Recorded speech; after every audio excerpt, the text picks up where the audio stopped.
Hey guys, GameBoy3800 once again, and this is another full review of an Alienware laptop.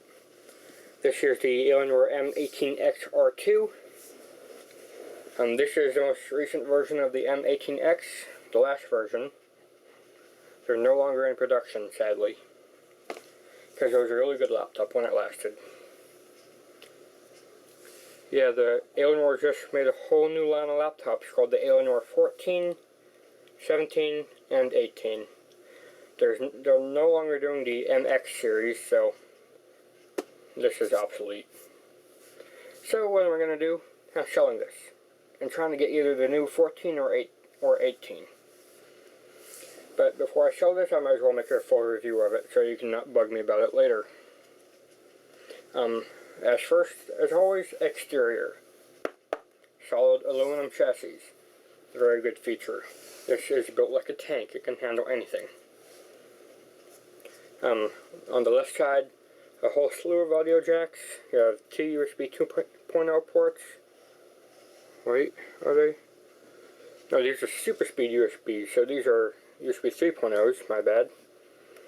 Mini display port, HDMI output, old VGA, LAN, and Kensington lock. On the back you have venting, power, venting, and what would be venting. I'll tell you about that later. On the right side you have HDMI input, best feature of all time. You can hook up your Xbox or PS3 and play it on the screen, and speakers, very good feature. eSATA combo power USB 2.0, so you can charge your iPod or something even when it's off, and it's eSATA, so you can hook up a drive if you want. And two more super speed USB 3.0 ports. SD card slot, PCI Express card slot. I'm surprised they even put the Express card slot on this because they never use them anymore. And this could be a slot load Blu-ray, but it's a slot load DVD-RW. Yeah, there's a nice rubber grippy thing up here that is actually rubber, unlike the M17X. Might as well do a size comparison right now. The M17X R2, just a plastic thing that wasn't really used at all.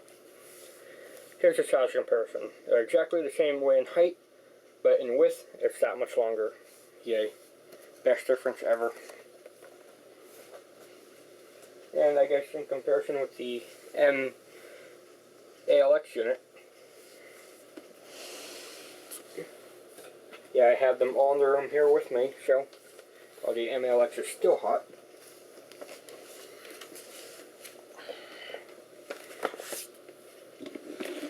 It's taller and wider, and probably a little bit thicker too.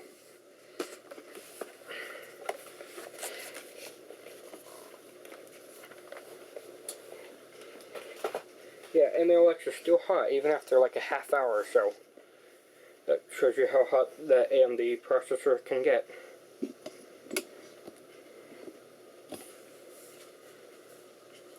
On the inside, a very tight hinge. That's one thing I forgot to tell you about the M17X after a few years of use. The hinge has gotten weak, but it still holds itself up okay, so we're good. This mouse pad, the pad itself is the best I've ever felt and used. These buttons are one of the worst I've ever used. They're way too squishy and half of the time don't recognize your thing.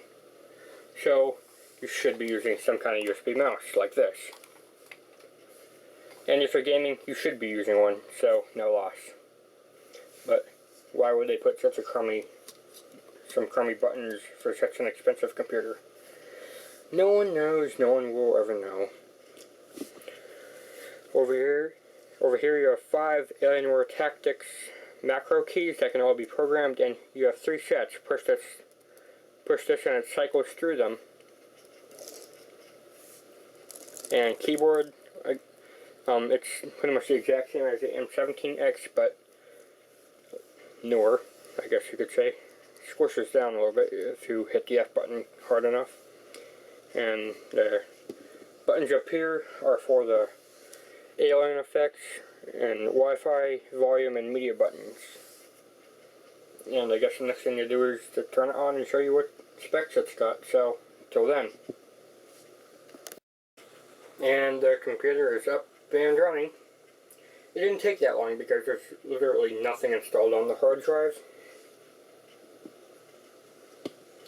This is running the Alienware edition of Windows 7 Professional 64-bit. I don't have any sidebars on it because, again, it's for sale up on eBay right now, so by the time you see this video, it might already be sold. I'm going to go to Control Panel and System. Oh, okay. Just so I could show you the specs. And there we go.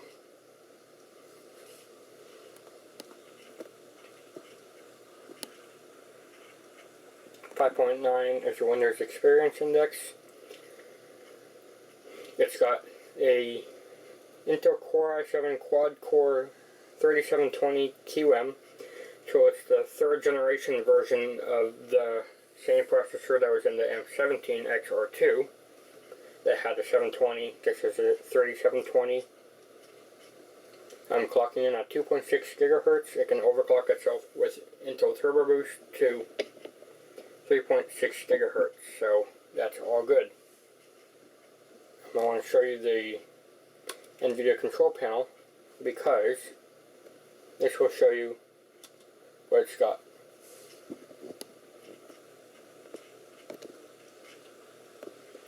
Other than an extremely out-of-date version of the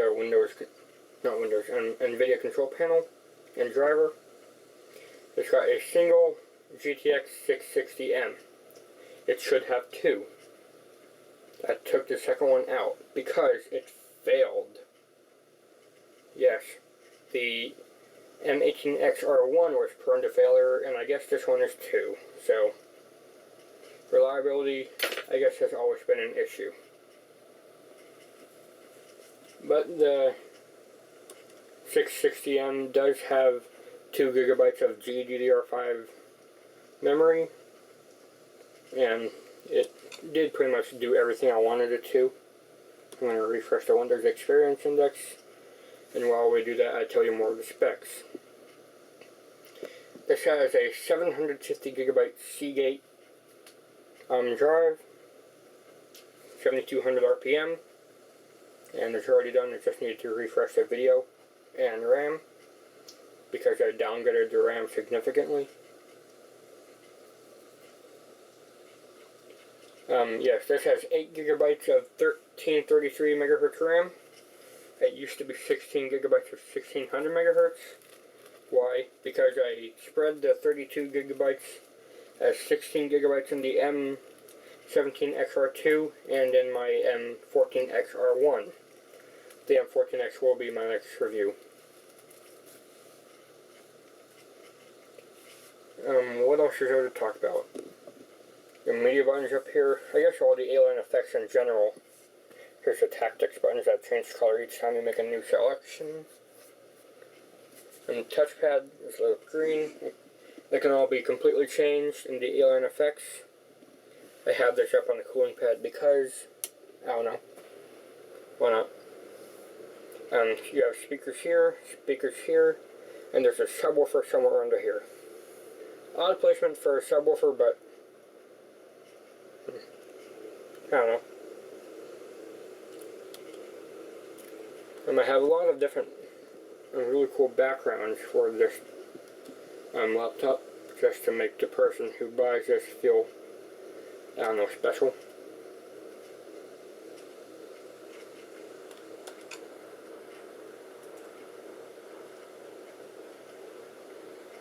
So yeah, lots of cool things. I liked this one a lot, but then I realized it's not going to be possibly the other person's taste. So yeah, I just bought it. I didn't buy them, I just stole them from the internet. This is a red version of the one you saw before. Green's my favorite color, but it might not be someone else's, so there's also like a blue one of kind of the same thing.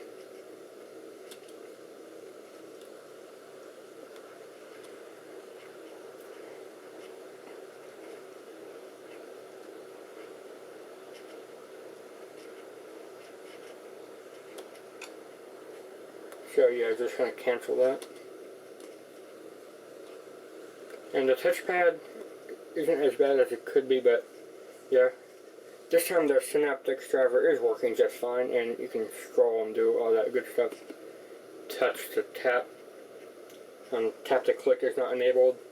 I don't know what the other guy will like, so I'll just leave it as it is. You'll probably be using a mouse like I do anyway, so yeah.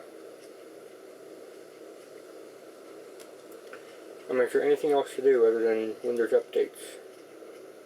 Let me do that right now so that they won't be complaining later.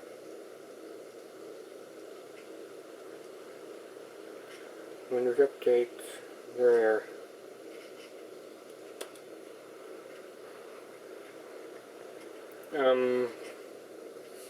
There's not much else to talk about this unit because I don't have games. I really can't test the speakers.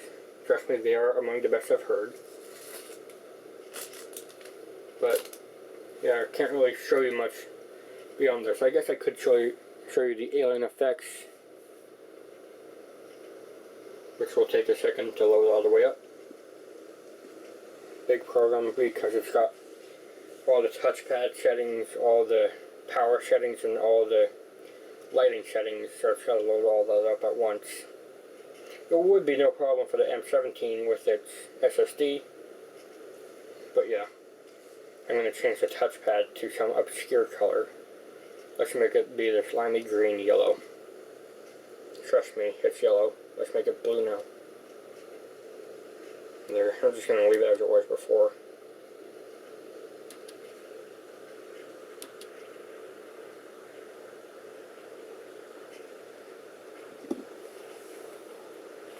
More on that video card issue. I took out the video card and the heatsink because the heatsink didn't have anything else to stay hooked up to, so it would just be flopping around and ruining everything in there. So it's out and it's included with the person's purchase. So when they get it, they can put in a new 660 and use SLI and do all that good stuff. I tested the 660 in the M17 and it just shut down immediately. It wouldn't work at all. And that's how I knew it was dead. So, yep. The fan is still in place for the second GPU, so you just need to put it in and screw on the heatsink and you're good to go. Nothing else to do here, so yeah. This will do updates and shutdown, so I'll see you guys next time with the M14X. What I'm going to do after that is probably either the Alienware Sentia, or, well, 228 in that time, jerks, or the M9700, whichever gets done being fixed up first. The 9700 is on its way. The 3200 is here, but it's having an issue installing Windows XP. That spoiler, it's an old system, so it's going to have XP. I'm not sure if the 9700 is going to have XP, but seeing how well the MLX took Windows 8, I might put Windows 7 on it. So yeah, thanks, Game Boy out, see you next time.